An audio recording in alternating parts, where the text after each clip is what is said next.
In today's video, I'm going to show you how I fixed the moisture detected on Samsung. So last week I had an error saying that moisture had been detected within my charger port and I'd not got it wet or anything like that, or there were no moisture inside.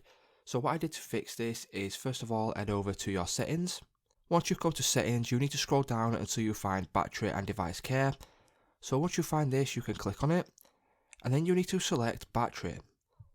Once you select battery, you need to scroll down and then you need to click on more battery settings. And then once you click on that, as you can see down at the bottom, there is an option for charging. And then you'll have three options for fast charge, supercharge and fast wireless charging.